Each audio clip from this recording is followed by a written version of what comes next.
working? I hear you. I see you. Do you hear me and see me? Mm-hmm. Good. I just did switch browsers. It wouldn't work on Firefox. No, yeah, I saw you. I saw Tim Tangerlini, Connor, Tom, and Terry. Terry Gunnell. Yeah. I gotta let it so in. Hey, this is actually working, and I'm using my phone. This is actually cell data. All right. Thanks to Verizon for that unlimited plan. Yeah.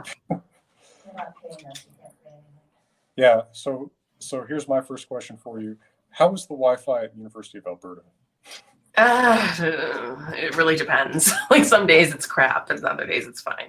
So yeah, I think that's most universities. Mm-hmm. But thank you very much for tuning into my Patreon supporters here. This is a great group of people who voluntarily support my work and my public education efforts for reasons that I don't understand. And so Professor Natalie Van Deusen at the University of Alberta is actually a, is there a term like doctor's sister or something like that? Because we consider Kirsten our academic mother. We're academic siblings. I don't know. Yeah, so we're academic siblings. We both got our PhDs with Kirsten Wolf at the University of Wisconsin-Madison. And we are open to your questions for Professor Van Deusen, or for both of us, or to just listen to us ramble. Yeah.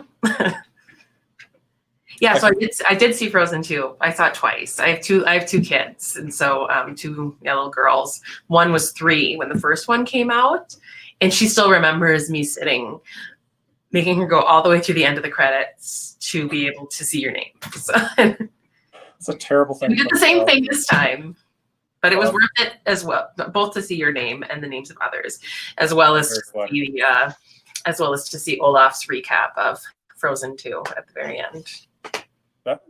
Olaf's recap of the first movie was probably the only memorable. I didn't think Frozen 2 was as good as Frozen 1. The second time I saw it, the second time around, I liked it a lot better. That's called Stockholm Syndrome. Actually, I really, really liked it. I don't know. Maybe I'm just a sucker because it's stuff about like moms and kids and stuff, and being soft, being a parent. But that's true. And just me saying what I just said. There's a little Mickey Mouse shaped red dot that's on my chest going up toward my heart right now. Yeah. That thing's got its snipers everywhere. Exactly. Yeah, I think they did a really good job with consulting with Sami elders. Tom was saying that everything that they did, they had to, they got Sami elders to sign off on, basically, and they had the agreement with the Sami parliament, and they're releasing it in Norse. In Sami. Yeah, exactly. That was part of the deal. Yeah, I was surprised at that. I mean, you look at the first one, and there's a pretty clear sense that Kristoff is somewhat Sami derived. And yet his Sami identity played zero role in the movie. Yeah. Which I found surprising. Yeah, I remember discussions I had with them at that time. But this is also like Mickey Mouse sniper territory, maybe. but Frozen 2, I think they made an effort to actually go and take that heritage and do something real with it, and consult the people affected by it and portrayed, and I think they really did try to do it in a way that didn't just feel like they were like anthropologizing it. Yeah, no, I think so. I think, and it sounds like they worked on. It's been like you had referred them to Tom, and it was a few years that they spent doing that work. Oh, these things are such long projects. Yeah. I'm involved with another project right now that's not going to be out till like late 2020, but it's been going on for like 5-6 years. Ironclad contract again. Yeah. I am at least good at those. Yeah. As I bite my tongue back. Yeah. So one thing that I remember that you and I did, just I've been kind of reflecting as we've been coming up on this crowdcast. I've been reflecting on our time as PhD students. Yeah. And one thing that has really struck me that I think was one of the best things about Kirsten and the way that she trained us was the emphasis on paleography. Yes. And I see that a lot in your work. I think there's even echoes of it in mine. will you tell us a little bit about some of your work with paleography? What are you doing right now? What have you done already? Right. So paleography is, it's working with manuscripts and working with text in original manuscripts. So that's really what my work is. It's like really strictly kind of manuscript culture. So the production of texts and how texts relate to each other. So I worked for my doctoral dissertation on the Saga of Martha and Mary Magdalene. Oh yeah, thank you. I also have my faculty profile, but my academia page is not, I've not kept that up to date. No, it's okay. I can find my actual faculty page. I do a better job at that. Yeah, so I looked at the Saga, which is preserved in 5 manuscripts, and probably were way more. I think they say that for every manuscript we have, there were probably at best 7 or 8. So for every one that we have, there probably were 7 or 8 that, you know, I've gone missing. Probably a more realistic estimate. Yeah, thank you. A more realistic estimate is, yes, she doesn't make friends with the dragon. She subdues it with holy water, and then the locals beat it to death. It's a tarrasque, which is like somehow, like the text itself is hilarious. It's got like the head of the lion and like the body of, it's like ridges down the back, and it's terrifying. But the manuscripts, I work and see how they relate to one another, kind of like a family tree of these texts based on what parts of the text that they preserve. I know it's a little bit sad, but sorry, I'm kind of my attention. I have never done this before, and so I'm looking at the questions. No, it's fun. That's great. Anyway, so yeah, I work with manuscripts, and I really like it. I mean, it's a steep learning curve, as you remember as well, like, because it's, especially Old Norse manuscripts, they were, the material was so sparse, I think. They just said they didn't have access to nearly as much vellum, and the vellum wasn't as nice, and oftentimes there was holes in it that they work around, and so you have so many abbreviations that you have, it's a steep learning curve in terms of figuring out how to read them. Oh, I get questions like that fairly frequently, right? Why can't you just Xerox the manuscript for us to look at? It's like, well, you're not going to be able to read it because that takes like a degree. Yeah, exactly. You'll have like a letter, an H, with like a cross through the ascender, and that could be Han, it could be Hon, it could be Honum, it could be a whole bunch of different words, and it's all context, and you have to know the grammar, and you have to, but it's kind of, I find it after a while, once you get used to it, I really enjoy it, and it's like, well, I'll just do one more line, I'll do one more line. I think it actually is kind of fun. Yeah. It's like you kind of get into the head of a medieval person in a way that you don't just looking at a printed text. Mm-hmm. You kind of get this, you're part of a living tradition. Like, absolutely. Hear the pen slipped or something like that. Yeah, that. exactly. Or they accidentally copied a line and right. or redid a word, and they're, yeah. What do they mean by these dots here? Yeah, I know exactly. Yeah. So, question about paleography being used to date manuscripts accurately. So paleography, so the script, I think if I'm remembering correctly, you can date to within like 75 years or something. It's been a little while. On orthography, you can date a little bit more closely, but there's different scripts that are used in different periods. So like the most beautiful is the Gothic, High Gothic script, which you'll see in manuscripts of like the biblical texts and legal codices. That's like 14th century. And other scripts are representative of earlier texts. And then it starts to get a little bit messier and more kind of like a cursive, a half cursive later on. So usually I think it's around 75 years. You can date a little more closely with orthography, but the two together kind of complement one another in helping to date when a manuscript's from. And we got to clarify what paleography versus orthography means. Yes. Do you want to do that? So paleography would be something more like the shape of the letter, right? What is the exactly?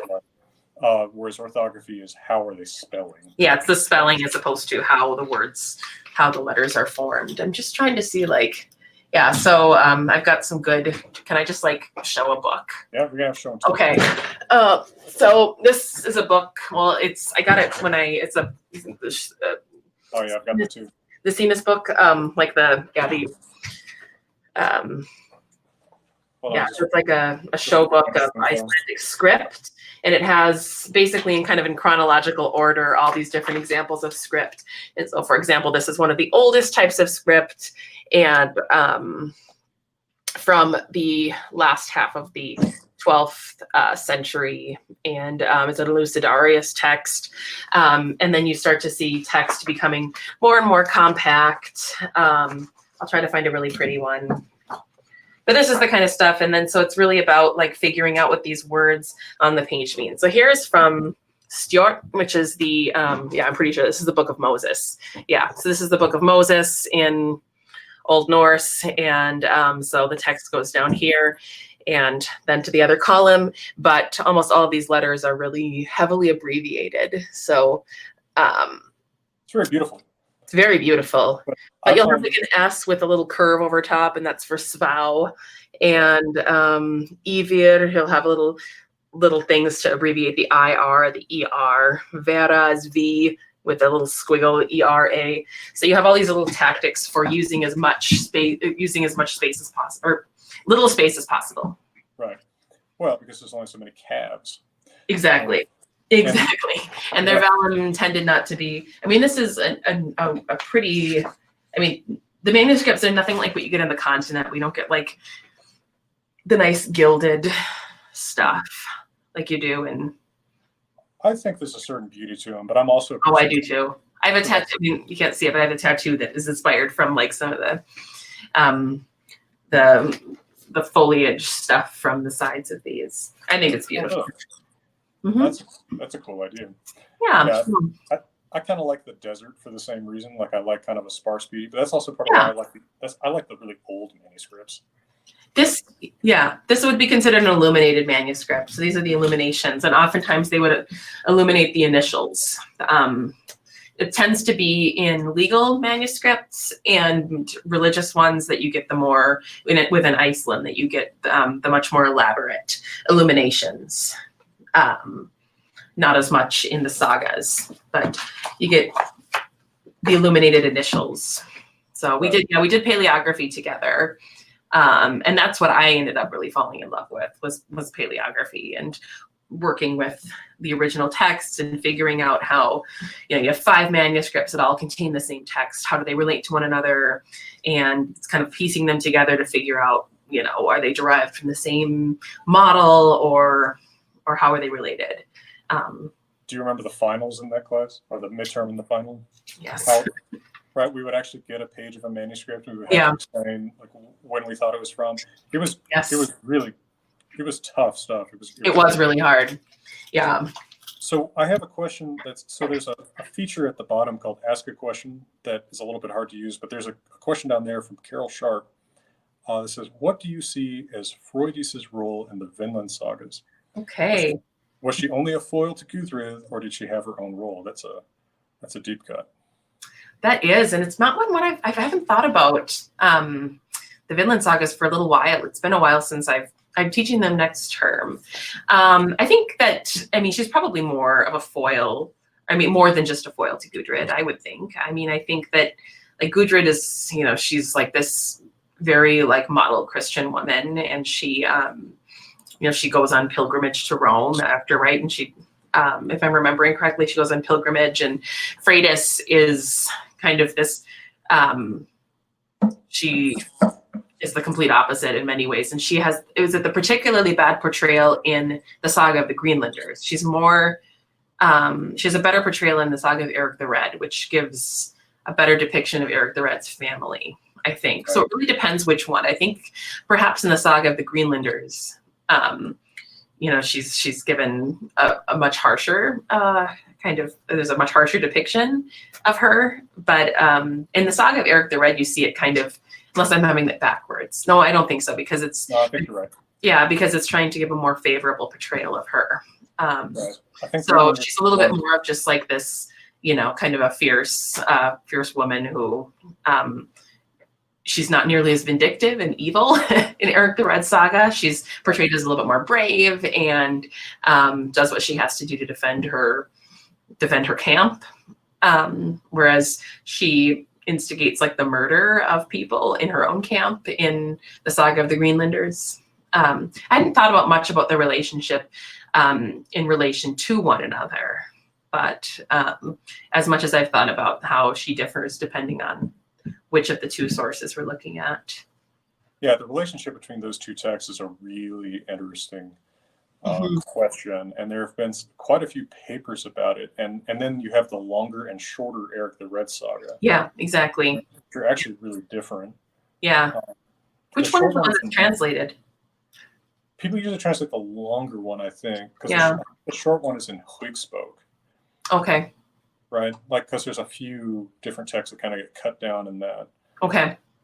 But it seems kind of randomly cut down. I think the last I heard is that the shorter one is probably actually abbreviated from the longer one, rather than the longer one is an elaboration on the shorter one. Okay. Which makes sense based on how kind of randomly cut up it seems like it is. Yeah. But yeah, I think you're right, because I think Grinling Saga is where she axes all the other women. Yeah. Right. Yeah, she kills people like within her own camp. Whereas the other one, she just kind of goes out and she's bare chested and slaps a sword against. Yeah. And that one's different depending on the version too. I know Kirsten actually wrote a paper about how she sort of is like an Amazon type of woman in some, because in some she actually like, it depends on whether she's actually having cut something off in order to wield a sword, or I just remember vaguely one of her lectures in the Sagas class about that. I don't know much about the plays of Medea. That's where, so Medea, who is the wife of Jason, Jason leaves her for someone else. Okay. Euripides. And so she kills their kids. It reminds me a lot of Gudrun. Yeah, I'm actually looking at Gudrun and Gudrun Osvífursdóttir as being kind of influenced by kind of a life of a penitent saint. That's an interesting idea. Now that actually ties in to something Armand was saying. Armand was talking about how much Laxdæla Saga tries to highlight how wise Gudrun Osvífursdóttir is. Do you think that ties in with this portrayal of her as being kind of saint-like, or her life being influenced by a saint's life?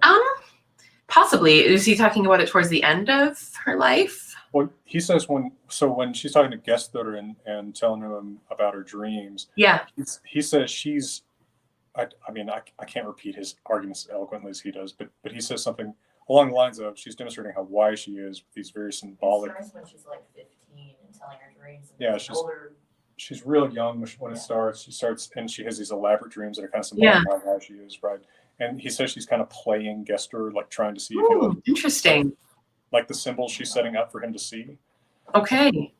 Yeah, no, that's really interesting. I hadn't thought about it I don't know if it would necessarily fit within. I'm sort of thinking about, having worked so much on Mary Magdalene and like the penitent saints, this idea of women who are, sort of portrayed as being sinful and full of pride and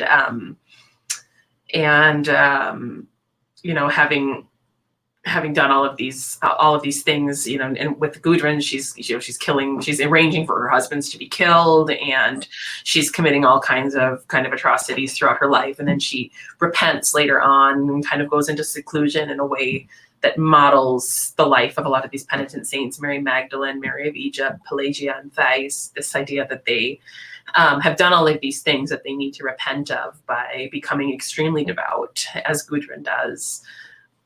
That raises a larger question that occurs to me. I'm just checking to see if there's anything else to ask a question feature. That maybe would take 5 years to answer if we got too into the weeds. How much do you think that this early Christian literature influences characterization in the sagas? Oh, I think tremendously. And I'm trying to look right now and see if I have it. I think it's at my house. Sian Grenly just wrote an excellent book. It's called The Saint and the Saga Hero. And it is, it's a phenomenal study. It's through Boydell and Brewer, I think. And it looks at how we can't really look at these genres as distinct and completely separate from one another. Because the same scriptoria that produced the Sagas of Icelanders, the Sturlungasagur, the Biskupasagur, they also were producing lives of saints, and they were the same monks that were transcribing them, they were copying them, and they were often for the same audiences. And so they weren't necessarily viewed, she argues, as distinct and as different and unrelated. And so we shouldn't view them as such. And that there's a lot of, that's actually kind of what has inspired this particular reading of Laxdæla Saga, is her analysis. She looks at the saga hero and how the lives of certain saints influenced the portrayals of important saga characters such as Egil, and the outlaw sagas as sort of being like the desert hermits, and kind of a desert as a site of redemption, and places where they it's a phenomenal study. And because it's sort of, saints' lives have always been sort of viewed as this sort of precursor to saga literature. Like they were the first things that were translated, the first prose literature that the Icelanders wrote down in their own language. And it's sort of like, okay, this made their own literature possible. But it's some interesting analysis about how they continued to engage with one another. Uses this polysystem theory in order to look at how they challenge one another. Mostly it's how the hagiography challenges the genre of the saga, as opposed to the other way around. But it's a really interesting analysis, and I think really important. But I think it's also a big trend, and correct me if I'm wrong, because you may have a different idea here, but a trend that seems to have emerged since the mid 20th century of not labeling these genres as with these tall walls between them in the same way that we used to. Exactly. I mean, the Hravnus, the sagas, right? Arrow Odd and Kettle Trout and Ground Iron Sheik have a lot in common with the family sagas, although they really are conventionally called mythical heroic sagas. And so which one are they? It doesn't matter because they're being produced by the same people, as you were saying. Exactly. And so how these like genre distinctions are really sort of arbitrary. And I talked a little bit about that in the Martha and Mary Magdalene, because my book that I published earlier this year, like these distinctions were just very artificial, and they were practical for the purposes of some of the earliest editions of the text. To sort of, you have an edition of the sagas of holy men and women, you have an edition of Mary sagas, you have an edition of the sagas of the apostles, but the boundaries between them are really, it's an arbitrary distinction. Well, and when we can see the work, and if you think about something like Hook's book, where we actually know who's behind the manuscript, look at what's actually collected in one place at one time, it's very, very various, right? Like just off the top of my head, Hook's book has it has Völuspá, and then it has Troyamana saga, and it has exactly weird stuff about excommunication. It's all the stuff just together. It's not like you're on one TV channel.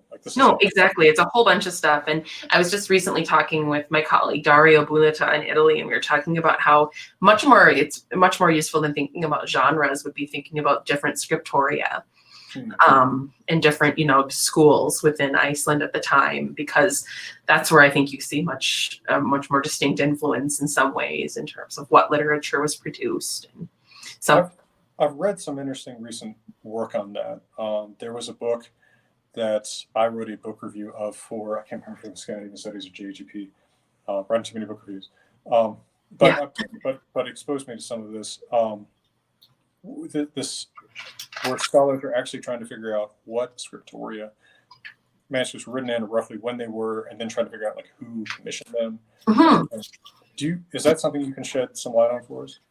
Well, I only worked with my particular saga that I worked on. I was able to identify likely where it was written, or who wrote it rather, and kind of he's part of this North Benedictine school. Arngrimur Brandsson, he is also responsible for the de-redaction of the saga of Gudmundur Arason, as well as a saga of Thomas the Archbishop and of Canterbury, and possibly also a verse or kind of a rhymed office of Thorlákur. And I was sort of able to, you can sort of identify sometimes based on what texts authors are using and what influence you have. So, for example, there was a fairly heavy Dominican influence in this text that was sort of, as well as some stylistic trends that were definite features of this author's work, but also source texts that were known to have been used among the scribes working at this particular school.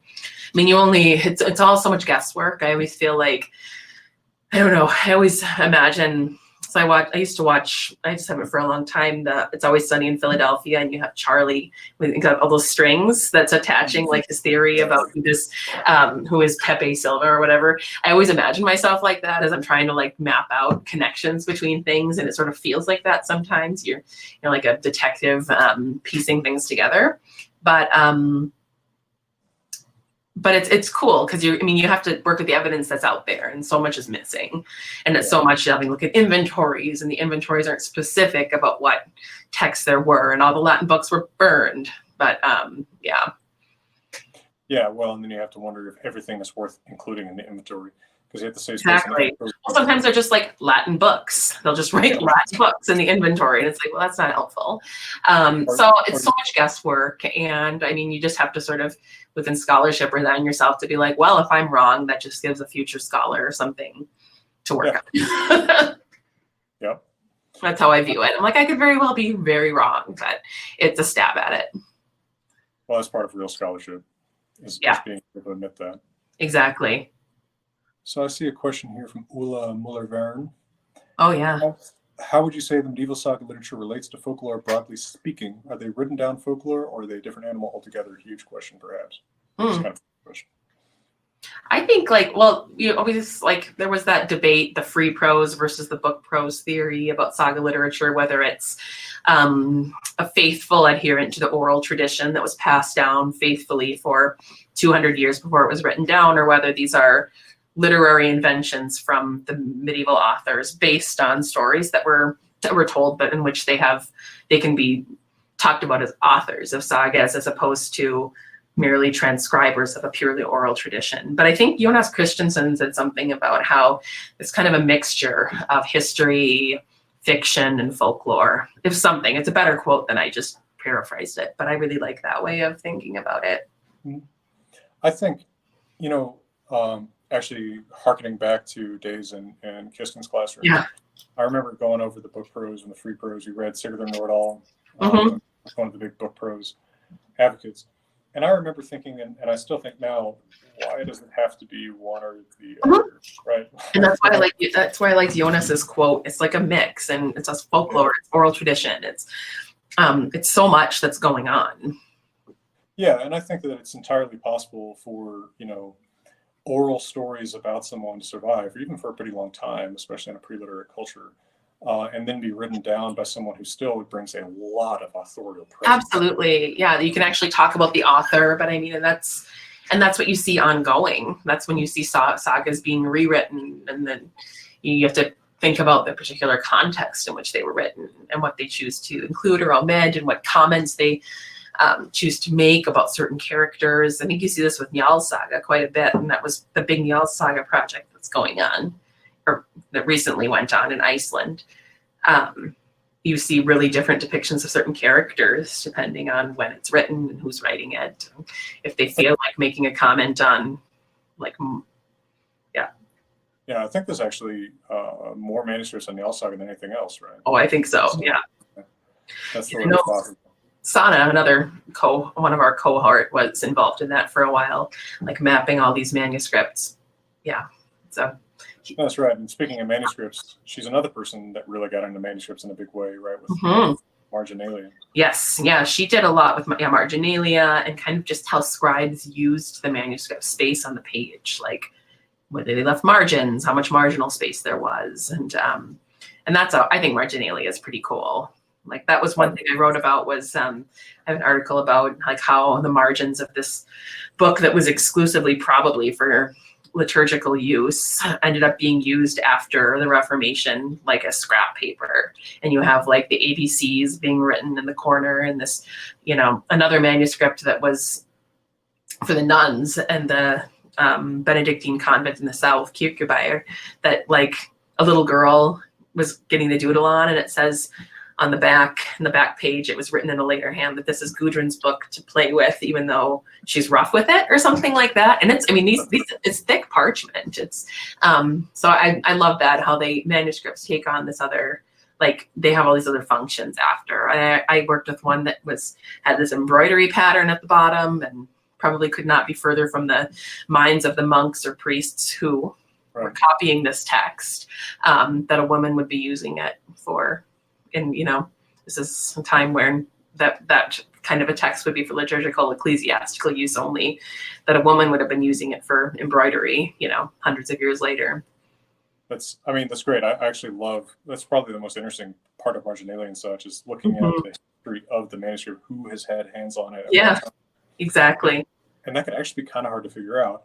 That's something where to kind of hark back to paleography, if you have two hands that are roughly the same paleographically, but maybe not quite the same, it's like, is this the note of the author or just the note of somebody from the same school? Exactly. Is it the same time? Is it 50 years later? Yeah, and it can be really hard sometimes to figure that out. It's not possible. One place I wonder about that is some of the corrections in the Codex Regius, for example. Sometimes it's like it's almost the same hand, but it could be somebody different. And it kind of makes sense before the correction, but like the very last stanza of Havamal, where he says, for the good of humans, for the ill of giants. But it actually originally says for the good of humans, for the ill of giants. Okay. Right, and then there's that correction in the margin that looks maybe roughly at the same time. Yeah. And everybody accepts it except Judy Quinn, it seems like, who makes an interesting argument for the original text.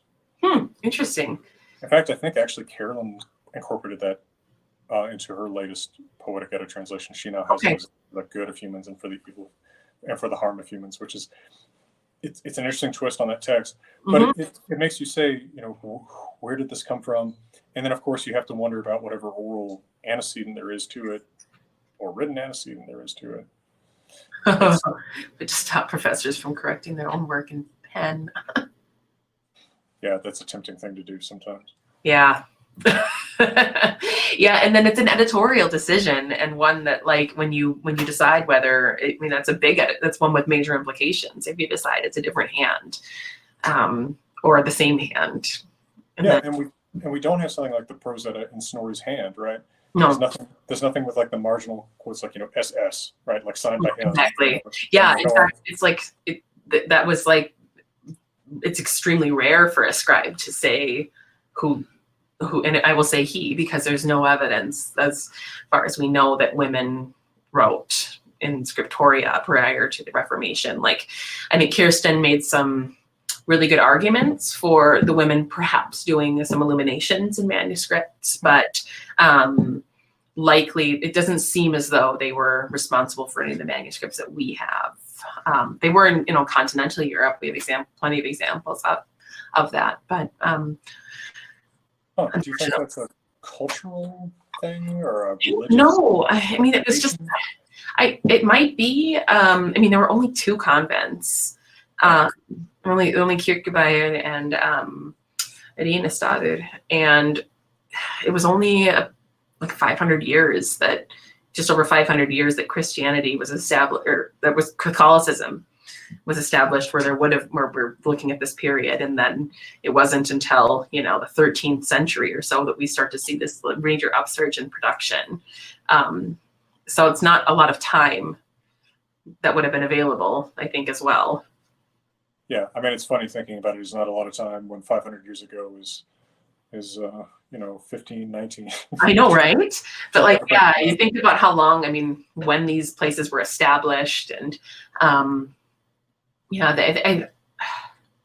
don't know if it's a matter of, if it's an issue of resources, if it's just because there were only two convents. I'm not sure. Yeah, I was just thinking about that because it seems to vary from medieval land to land. Yeah. And wondering, like, does this, trying to think if there'd be something you could interpret out of the Bible to suggest that women ought not to. Well, there's the preaching, like the women, they certainly at that point believed that women shouldn't preach. But I know the Brigatines, the Order of St. Bridget of Sweden, women would write. But in terms of who was really supposed to have access to texts in Latin, it was fairly restricted. Yeah. Here's a question that kind of occurs to me related to that, and other people feel free to dive in and subvert my questions. But do you find that you can look at an early medieval text in Latin and know that it is from Scandinavia? or from Iceland specifically? In Latin? Yeah. No. I mean, I don't work much with the Latin text unless they're like calendars or something, but so little Latin has survived. We only like there's web pages that I think Gottskal Jensen put together one about it's like Islandia Latina or something, but a lot of the works are listed there. It's just based on what we know is available because things were translated from Latin. Well, and the reason I'm asking is because, I mean, obviously if it's in Old Norse, you can tell roughly where it's from. But when it's in Latin, it strikes me, and maybe other people have a different impression, that you look at these manuscripts, they don't look that different from something from like England. No, exactly. And so a lot of these calendars were imported from elsewhere. Like a lot of the calendars that I've looked at, it's like, oh, imported from England or something. And you can't, like, Latin didn't have the same orthographic variation in manuscripts. I remember I went to a talk here, and this idea that you would date on orthography in Latin was just not something. It was Eric Quackle, and he was he's an expert in medieval Latin manuscripts, and it was just like not even something that it's a consideration really, because it's not the same kind of development and variation as in Old Norse or other vernacular texts. Right, it's so standardized in the way that only a dead language really would be. Yeah. Yeah, I mean, I guess you see, I can think of a couple things that you might see in like 500 that you wouldn't see in 1500. Yeah, exactly. The way that some words are spelled with AE or with E, right? But right. That's not much to go on. Whereas with Old Norse, I mean, like a manuscript from 1200 and a manuscript from 1300, you're not going to mix them up. No, exactly. No, you look at these and it's difference between how oak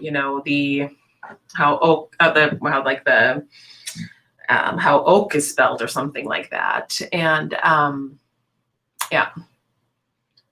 So I see a question here from S. Faust.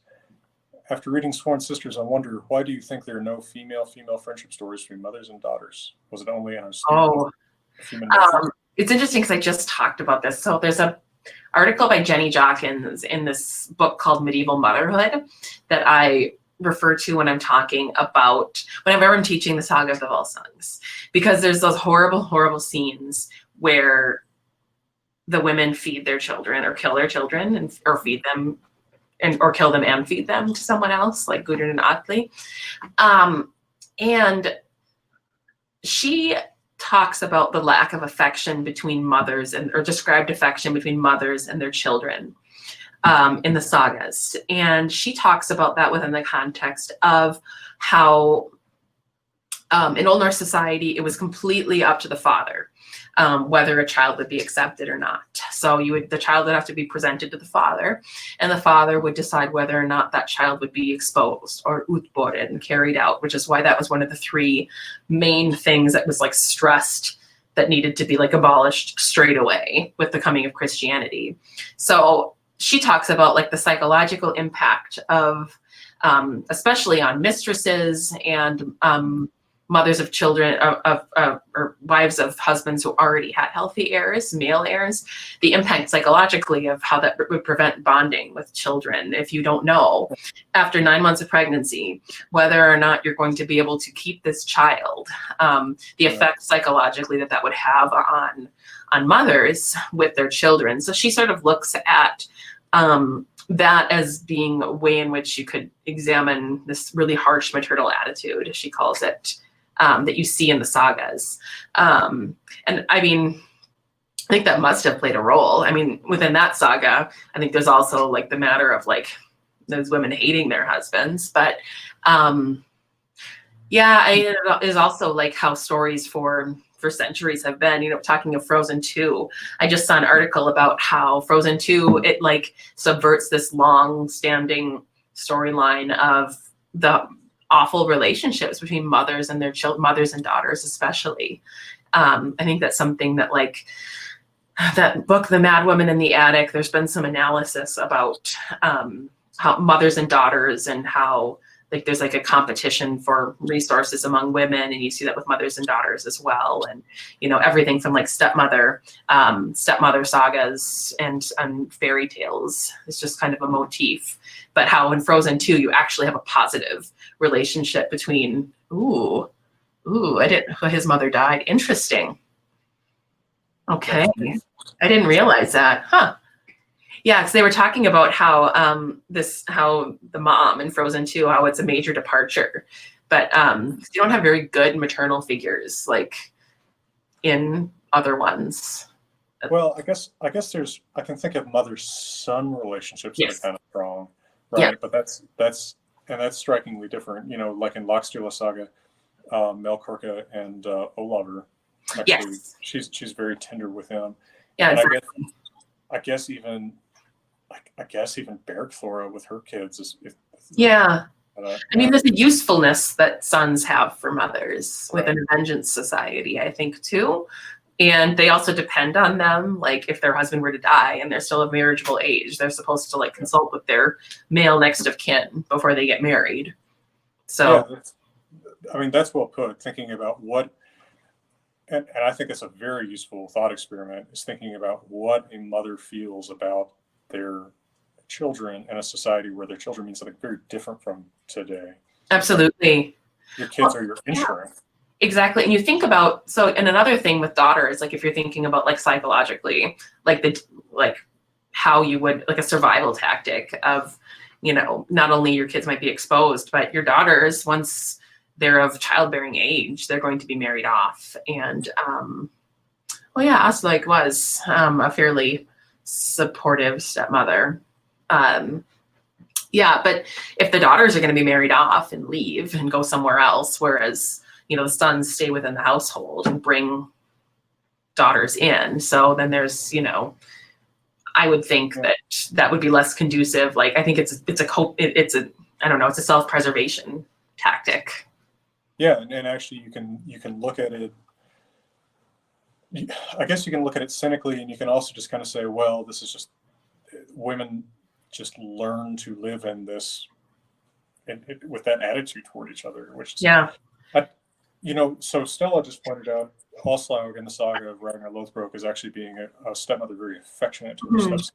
I was surprised she had her own sons avenge her stepson. She has her sons avenge her stepsons, but that's also one of those stories that's a huge mishmash of different things, right? Yeah. It may not even originally, for all I know, have been her stepson. That story's so mixed up. So. And I should point out, I use modern Icelandic pronunciation, so that's why we're saying things differently, because we represent two different approaches too. And I spend a lot of time in Iceland, and for my own practical purposes, I pronounce in Icelandic pronunciation. In these crowdcasts, I've usually tried to use modern Icelandic because I'm talking to academics who mostly use modern Icelandic. Yeah. But I slip back into my own. No, it's all good. I just wanted to explain my differing pronunciation of Auslaik and yeah. Oh yeah, every single video I have a little placard that says, "I know it doesn't sound like modern Icelandic." Yeah. Well, and I also wonder too, like how much of it they just weren't interested.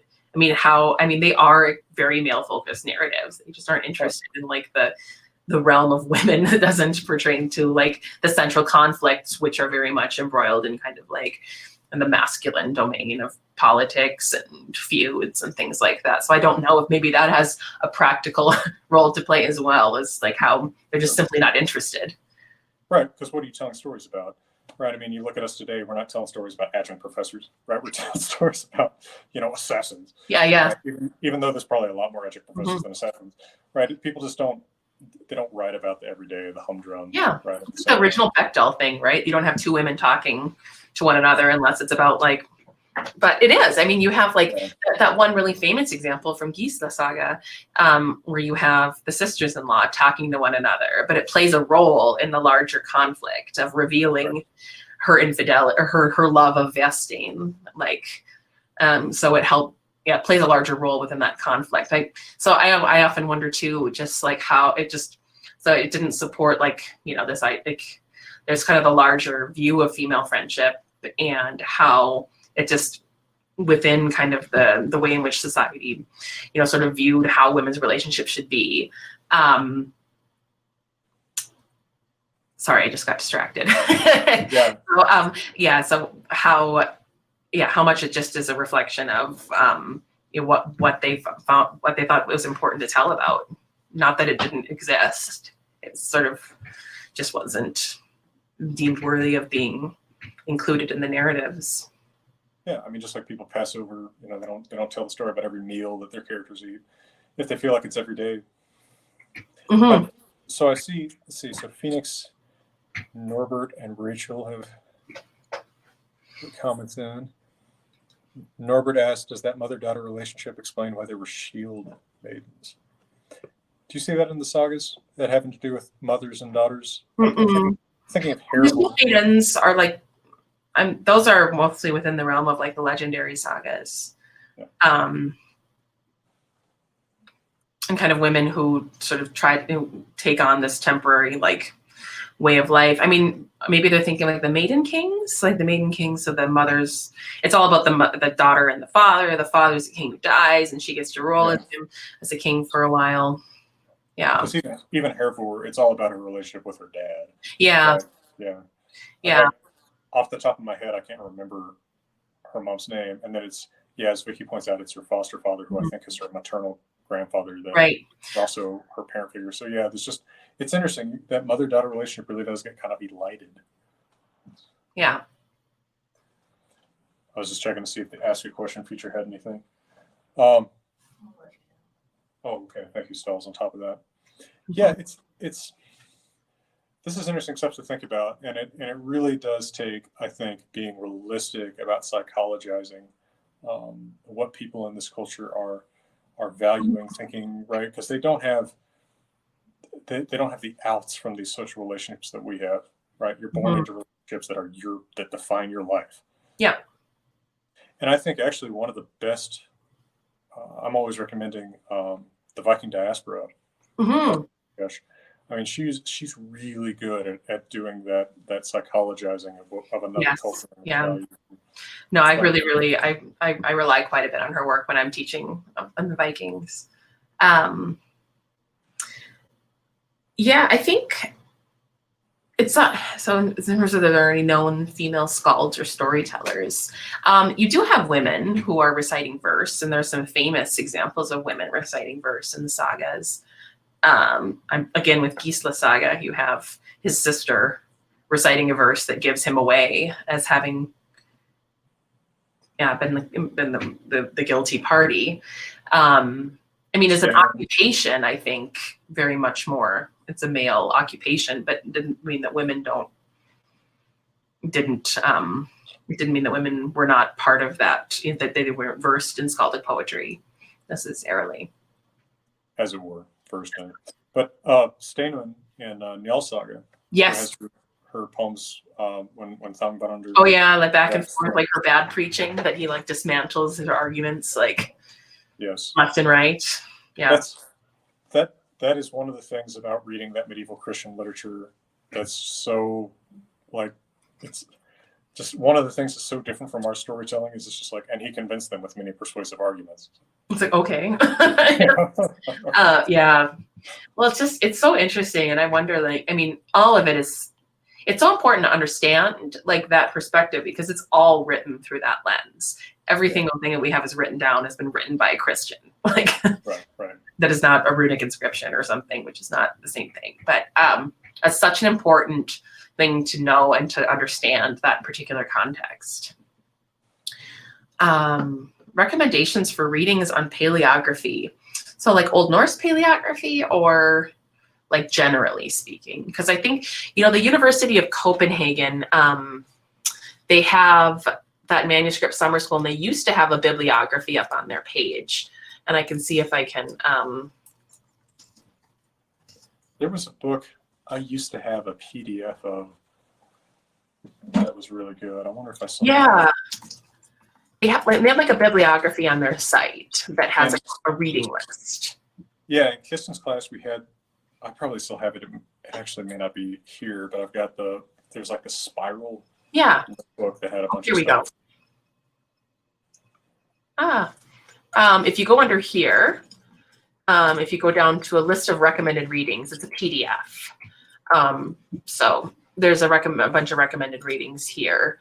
If you're interested in where you can find a lot of manuscripts to just look at that are really pretty, Handlet Punkter Is is an excellent one. And the Scandinavian countries are amazing about digitizing their stuff and making it available online. So this is a collaboration between Copenhagen and 2 of the manuscript repositories in Iceland. And they're wonderful. Like, so it's tons of medieval manuscripts as well as all of the post-medieval manuscripts, of which there are like thousands and thousands. And they're helpful people. I mean, so helpful. Though they're really great about, they're really great if I ever need a manuscript, they'll digitize it for me. So yeah, I've been really impressed with how helpful the folks the Audi Magazine have been. I was looking for something I thought was on my computer, and it's not right now. Yeah. So I think that there's some useful readings here. I mean, there's some really good books. There's a book that was we read for our class. It's called The Manuscripts of Iceland.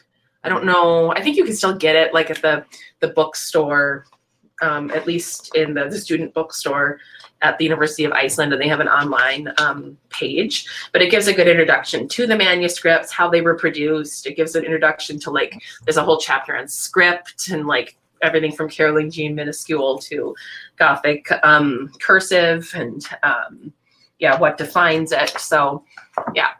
Ooh.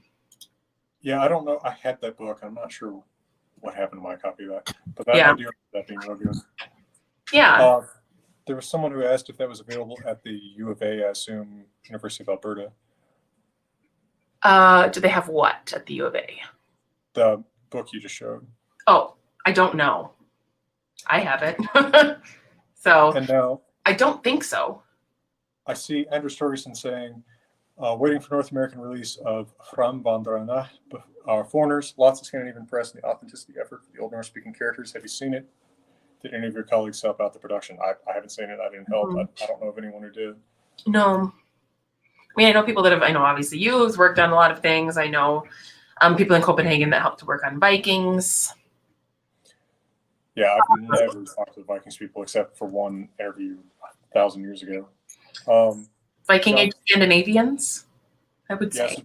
So for those who can't see, John Phillips asks, he hesitates to use the word Viking, but people of medieval Scandinavia is a mouthful. I say the Norse. Yeah, the Norse. And because also you have the additional complication that there were a number of ethnic groups living in Viking Age Scandinavia at the time. There were the Norse, there were the Finno-Baltic, there were the Sami, Anglo-Saxon. So yeah, you could talk about the Norse. Yeah. Norse has been kind of my go-to when relevant or useful. I use Norwegian for the specific. Yeah. I was using, so Tom Dubois came up here and I was using his Nordic religions at pre-Christian Scandinavia. I use that a lot in talking about pre-Christian Scandinavia. Yeah. This is, so his book, Nordic Religions in the Viking Age, there's a really good book. There's a good map in it that looks at like all these different settlements that are in Scandinavia at the time. And because he has linguistic competency in not just Old Norse, but also Sami and Finnish, he's able to access all of these different resources. And so it's really cool. It's an older book and he's coming out with a new edition of it soon. But he kind of deals with that, like how we talk about it. And since it's not simply one group living there at the time. That book is great. I'd probably recommend it once a week to somebody. Yeah, it's really good. Yeah. That is such a rare skill set. I know of only a few people who really have mastered the Old Norse and the Sami and or Finnish. Mats Bertel at Mid Sweden, Tristan at Wisconsin. Yeah, that's one of the few places you can hone all of those skills is Wisconsin because they teach well outside of Scandinavia, I suppose. Right. Yeah. No, it's Circumbaltic. Yeah, that would be a good way to include the East as well. Yeah. Although it sounds, I don't know, it sounds Baltic focused in a way that I never feel. Yeah. It's a tricky one. I mean, because Viking is a particular occupation or particular. Yeah, I used to use it more trying to get people to look at stuff. I mean, right? Yeah. That was the basic thing.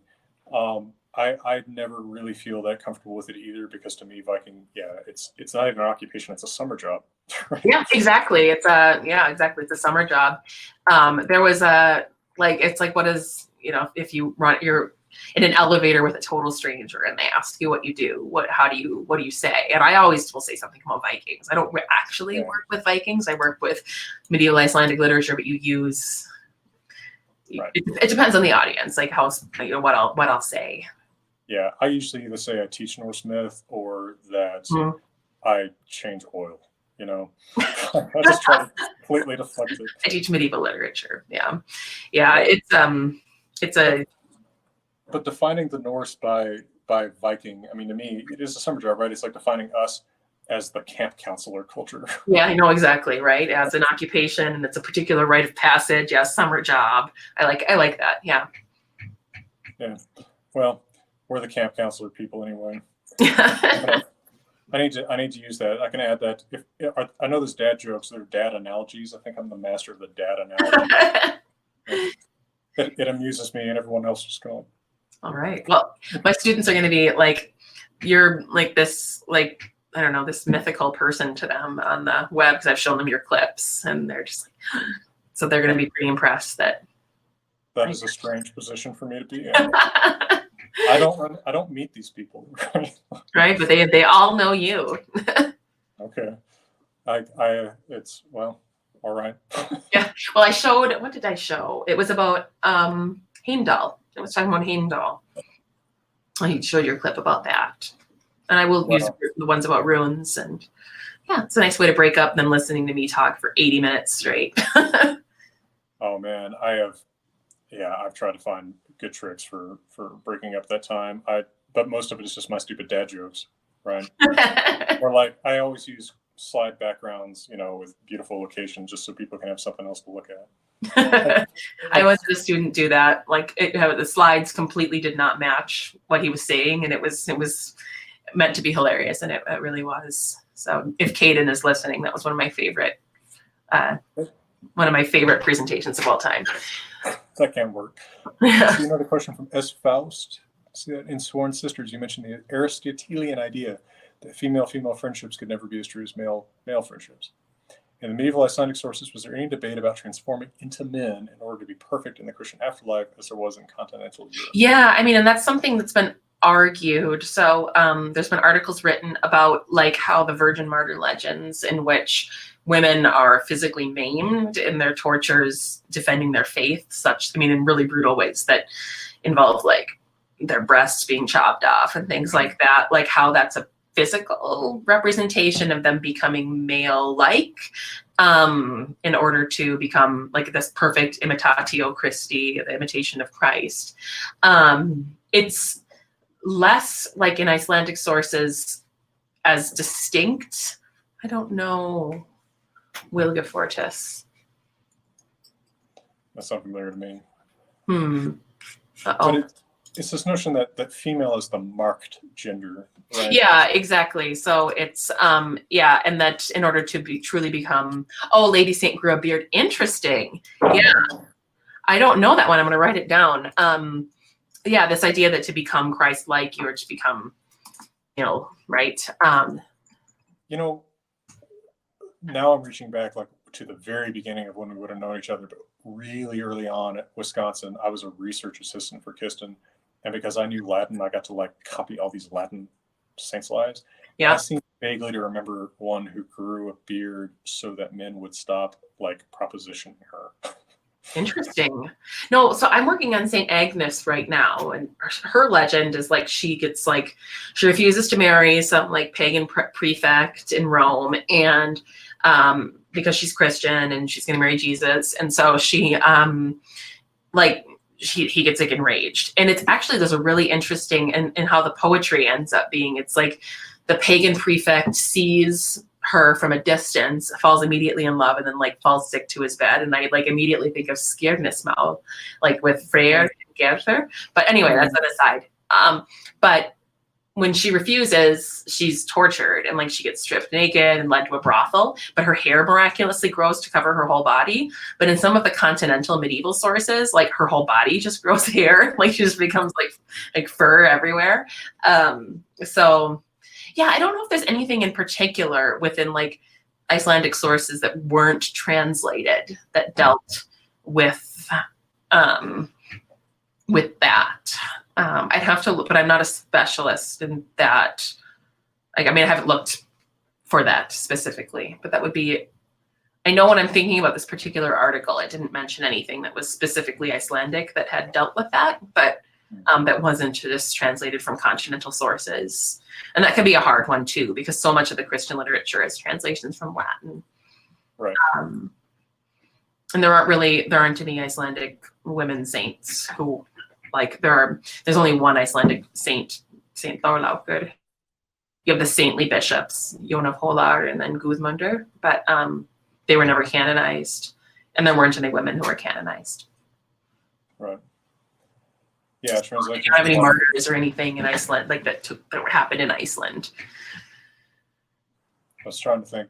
Like, yeah, I guess everything's all that Christian literature typically translated or like adapted, right? Mm-hmm. Like, you know, sometimes you really do see these acts of creation in a sense. I mean, Stjórn is creative, right? It's not exactly the Old Testament, right?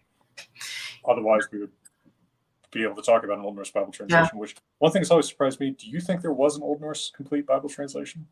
I don't know. I've really not worked too much with biblical literature. I think the parts that they required for the liturgy would have been translated. But I'm not really sure.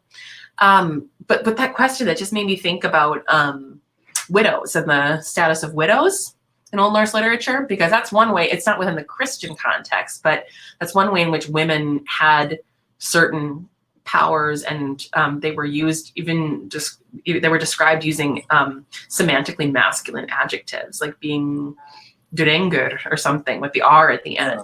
And I think, I'm trying to remember, it was Carol Clover talking about how there's this liminal status that they occupy, and like you have Auður, who like they're able to do things that they couldn't do when they were of reproductive age. So like once they're postmenopausal women, and they kind of occupy this more liminal sphere where they can do things that otherwise only men could do, where they could decide matters of inheritance and arrange marriages. So, and there's that word skórungur, which is only for a woman, but is masculine. Yeah, exactly. So, yeah.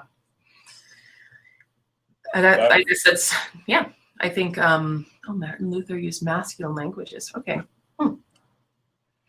Yeah, so that's one area. And if I can find, I talk about it when I talk about widows in my sagas class. And I want, it's either Jenny Jawkins or Carol Clover that talked about this. But if I think of it, I'll let you know. But I think that's an interesting realm, because it's otherwise a very like strict gender divide in Old Norse society.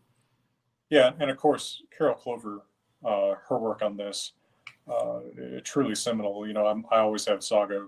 Saga and Miss students read, regardless of sex. Oh yes, exactly.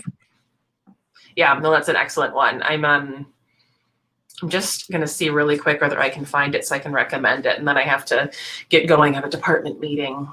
Yeah, sure.